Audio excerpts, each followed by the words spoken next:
BA first year. आज topic है मेज व्यवस्था एवं शिष्टाचार। मेज व्यवस्था किस प्रकार की आती है, वह उनको ध्यान रखने के लिए कौन कौन से बिंदुओं को ध्यान में रखना है। भोजन परोसना भी एक कला है जिसके प्रयोग से सामान्य भोजन सुरुचि एवं मन भावन बन जाता है। गृहिणी को न केवल शुद्ध स्वादिष्ट पौष्टिक भोजन ही बनाना आना चाहिए, बल्कि उसे यह भी ज्ञान होना चाहिए कि भोजन को कैसे व किस प्रकार से परोसा जाए, ताकि खाने वाला व्यक्ति वह उस खाने को मन से खा सके। यदि भोजन परोसने का ढंग आकर्षक नहीं है तो भोजन खाने वाले व्यक्ति को उचट खाता है, वह भूख मर जाती है। यदि वही भोजन सुंदर तरीके से परोसा जाए तो वह व्यक्ति भोजन को खाने में रुचि भी उत्पन्न करता है, जिसमें आता है भोजन परोसते समय गृहिणी को निम्नलिखित 3 बातों का मुख्य रूप से ध्यान में रखना चाहिए। पहला, स्वच्छता वातावरण। भोजन परोसने वाला व्यक्ति, जिसमें पहला पॉइंट है स्वच्छता। भोजन चाहे किसी भी स्थान पर परोसा जाए, वह एकदम साफ सुथरा स्वच्छ होना अत्यंत आवश्यक होता है। जिस चीज पर बैठकर भोजन किया जाता है वह भी स्वच्छ निर्मल होनी चाहिए। खाना परोसने के बर्तन धुले हुए एवं साफ सुथरे होने चाहिए और खाने बनाने वाला व्यक्ति भी साफ सुथरे ढंग से खाने को बनाए, वह उसको अच्छी तरीके से प्रस्तुत करे। घी, तेल, मिर्च, मसाले आदि लगे हुए ना गिलास कटोरी में मिर्च या फिर मसाले आदि नहीं लगे होने चाहिए। भोजन परोसने से पूर्व यह भी ध्यान रखना चाहिए कि बर्तन ठीक प्रकार से धुले हैं या नहीं। यदि खाना खाने का स्थान, आसपास का वातावरण आदि बिल्कुल स्वच्छ एवं साफ सुथरा होना चाहिए, वहीं व्यक्ति का भोजन करने का मन भी करता है। फिर आता है वातावरण। भोजन परोसते समय वातावरण भी एक महत्वपूर्ण भूमिका को निभाता है। भोजन परोसते समय वातावरण खुशनुमा, मनोभावक, लुभावना एवं आनंदमय होना अत्यंत आवश्यक है। वातावरण को सुखद बनाने के लिए मधुर संगीत की धुन आदि बजाई जा सकती है एवं भोजन करते समय गंभीर वाद विवाद नहीं होना चाहिए, जिससे कि भोजन नहीं कर सके। फिर आता है भोजन परोसने वाला व्यक्ति, कि भोजन परोसने वाला व्यक्ति किस प्रकार से और किस तरीके से खाने को बना रहा है। भोजन परोसने वाले व्यक्ति का स्वास्थ्य अच्छा होना चाहिए। उसे स्वच्छ साफ सुथरा रहना चाहिए, निर्मल वस्त्र पहनने चाहिए, नाखून एवं बाल कटे हुए होने चाहिए और साफ सुथरे व्यक्ति के हाथों से भोजन परोसा हुआ होना चाहिए, जिस खाने में मन आनंदित रहता है और भूख में भी वृद्धि हो जाती है। अब आता है भोजन परोसने की प्रमुख शैलियाँ। भोजन परोसने की मुख्य प्रकार से 4 शैलियाँ हैं, जिसमें देशी शैली, विदेशी एवं पाश्चात्य शैली, देसी विदेशी एवं मिलीजुली शैली। फिर आता है बुफे शैली, जिसमें पहला पॉइंट आता है देशी शैली। यह भोजन परोसने की विस्तृत भारतीय शैली है। इसमें भोजन आसन, दरी पट्टी पर बैठ करके किया जाता है। थाली के बाईं ओर पहले भोजनकर्ता के पास पानी का लोटा या फिर गिलास रखा जाता है। भोजन परोसने का काम गृहिणियाँ, गृह स्वामी या घर के दूसरे सदस्य करते हैं। तब भोजन को परोसा जाता है। थाली के बाईं ओर कलात्मक ढंग से चावल परोसा जाता है तथा दाईं तरफ ऊपर की ओर नींबू, नमक, मिर्च, अचार आदि को परोसा जाता है एवं कटोरियों में दालों को परोसा जाता है। सब्जी प्लेट में परोसी जाती है। रायता, खीर, कढ़ी आदि कोफ्ता अलग कांच की सुंदर कटोरियों में परोसा जाता है। विशेष अवसरों पर चांदी के बर्तनों में भोजन को कराया जाता है। देसी शैली में भोजन दरी पट्टियों पर बैठ करके या आसन पर बैठ करके किया जाता है। अब आता है विदेशी एवं पाश्चात्य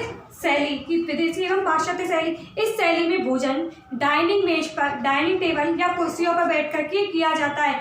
मेज पर ही कांटे, चम्मच, चाकू, गिलास, प्लेट, कटोरी आदि रखे जाते हैं। भोजन हाथ से नहीं किया जाता, बल्कि खाते समय चम्मच, चाकू आदि का इस्तेमाल किया जाता है। इस विदेशी एवं पाश्चात्य शैली में भोजन को गृहिणी के द्वारा नहीं परोसा जाता, बल्कि टेबल पर बैठने वाले व्यक्ति स्वयं ही उस भोजन को परोसते हैं। अगला आता है देसी व विदेशी मिलीजुली शैली।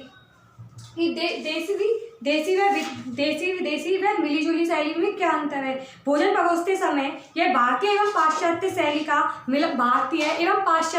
का मिला जुला रूप होता है। आज के व्यस्ततम एवं भागदौड़ भरी जिनकी भोजन परोसने की यह मिश्रित शैली काफी सुविधाजनक है। नौकरी करने वाले या व्यवसाय करने वाले सदस्य पूरी तरह से तैयार होकर भोजन कर सकते हैं, पहने हुए कपड़ों को खराब नहीं होने देते, सूती वस्त्रों को तोड़ मरोड़ा नहीं चाहता। इसके साथ ही यह समय एवं शक्ति की काफ़ी बचत भी करता है। गृहिणी को एक एक सदस्य को भोजन उसका नहीं खिलाना पड़ता, बल्कि स्वयं के द्वारा लेकर के ही भोजन को किया जा सकता है देसी एवं विदेशी शैली में। अब आता है बुफे शैली। अतिथियों की संख्या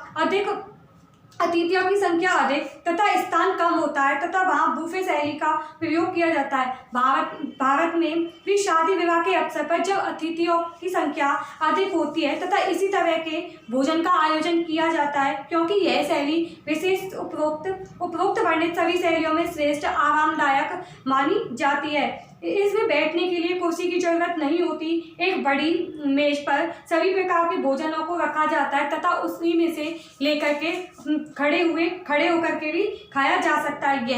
यह शैली शादी विवाह आदि के फंक्शनों में देखने को मिलती है।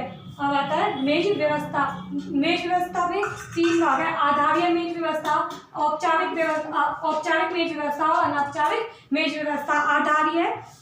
आधारीय मेज व्यवस्था के मुख्य 2 मूल मंत्र है, चाहे वह मेज व्यवस्था औपचारिक रूप से जानी जाती हो या वह अनौपचारिक रूप से जानी जाती हो। इन दोनों के मूल मंत्रों को ध्यान में रखते हुए यदि मेज व्यवस्था औपचारिक व्यवस्था और अनौपचारिक व्यवस्था के मंत्र को ध्यान में रखते हुए देखा जाए तो मेज व्यवस्था करना काफ़ी कठिन होता है। मेज व्यवस्था को करना काफ़ी सरल हो जाता है। साथ ही यह भी हो जाता है कि कांटा, प्लेट, चाकू, चम्मच, गिलास आदि को किस तरफ रखा जाए। चाकू, चम्मच तथा कांटे रखने में अधिक गड़बड़ियाँ होती है तथा चाकू को बाएं तो चम्मच को दाईं ओर रखने से उनके दिमाग में यह संशय रहता है कि गिलास किधर रखा जाए तथा कांटे को किस प्रकार से रखा जाए। अब आता है औपचारिक मेज व्यवस्था। मेनू के अनुसार औपचारिक मेज व्यवस्था की जाती है। औपचारिक व्यवस्था करते समय यह इस बात का विशेष ध्यान रखें कि भोजन हेतु उपयुक्त किए जाने वाले बर्तनों, कांटा, चाकू, चम्मच, प्लेट, गिलास आदि को ज्यामितीय आकार में नैसर्गिक कांटे के नीचे या प्लेट के ऊपर भी रखा जा सकता है। चूँकि मेन्यू की संख्या 1 से अधिक है तब उसी के अनुसार कांटा, चम्मच, प्लेट, चाकू, नैपकिन एवं गिलास को रखा जाता है आदि को रखा जाता है। अब आता है अनौपचारिक मेज व्यवस्था। अनौपचारिक मेज व्यवस्था में मेन्यू को ध्यान में रखकर किया जाता है। यदि व्यक्ति भोजन में 3 भोजन को परोसा जाता है तब भोजन हेतु उपयुक्त किए जाने वाले बर्तन आदि की व्यवस्था निम्न अनुसार से किया जाती है, जैसे डिनर प्लेट, कांटा, नैपकिन, डिनर चाकू, चम्मच, गिलास आदि को किस प्रकार से रखा जाए ताकि मेज व्यवस्था अनौपचारिक रूप से दिखाई दे। अब आता है मेज शिष्टाचार या मेज व्यवस्था। मुंह बंद करके भोजन करना चाहिए। भोजन को धीरे धीरे चबा करके करना चाहिए। जल्दी खाना फुहड़ता का प्रतीक माना जाता है एवं शालीनता से भोजन को करना अति आवश्यक हो जाता है। सेकंड, भोजन करते समय मुंह में चप की आवाज़ नहीं आनी चाहिए एवं सीसी या चुस्की लेकर अथवा विशेष प्रकार की आवाज़ को नहीं निकालना चाहिए। भोजन करते समय नाक व मुंह को बार बार नहीं पोंछे।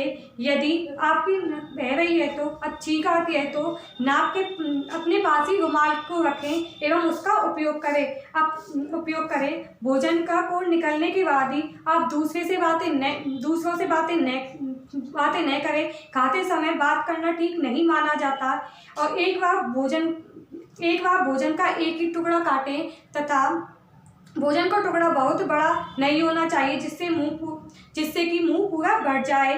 खाना खाते समय कोहनी को टेबल पर नहीं रखना चाहिए। नहीं रखना। यदि आपके पास खाना समाप्त हो गया और बातचीत कर रहे हैं तब हाथ तथा कोहनी को मेज पर रख सकते हैं। अतः मेज पर अनावश्यक जूठा नहीं छोड़े और प्लेट में हाथ को नहीं छोड़े। प्लेट को हाथ को प्लेट में नहीं धोना चाहिए। भोजन करते समय गंभीर विषय पर चर्चा नहीं करनी चाहिए जिससे वाद विवाद की स्थिति उत्पन्न हो सके एवं प्रफुल्लित वातावरण में भोजन को करना अति आवश्यक होता है। मेज व्यवस्था, जिसमें मेन था कि मेज व्यवस्था करते समय हमें 3 बिंदुओं को मुख्य रूप से ध्यान में रखना चाहिए। स्वच्छता का विशेष रूप से ध्यान एवं स्वच्छता, वातावरण एवं भोजन परोसने वाला व्यक्ति कि किस प्रकार से भोजन को परोसता है। फिर इसके बाद पढ़ा भोजन परोसने की शैली, जिसमें 4 शैलियाँ पढ़ी। देशी शैली, विदेशी एवं पाश्चात्य शैली। देशी एवं विदेशी शैली यानी देशी व विदेशी शैली की यानी मिलीजुली हुई शैली। और बुफे शैली जो कि शादी ब्याहों में शादी पार्टियों में देखा जाता है। फिर आता है मेज व्यवस्था। मेज व्यवस्था को 3 प्रकार से किया जाता है। आधार्य मेज व्यवस्था, औपचारिक व्यवस्था और अनौपचारिक मेज व्यवस्था। फिर आता है शिष्टाचार कि मेज व्यवस्था करते समय शिष्टाचार का हमें मुख्य रूप से ध्यान रखना अति आवश्यक होता है।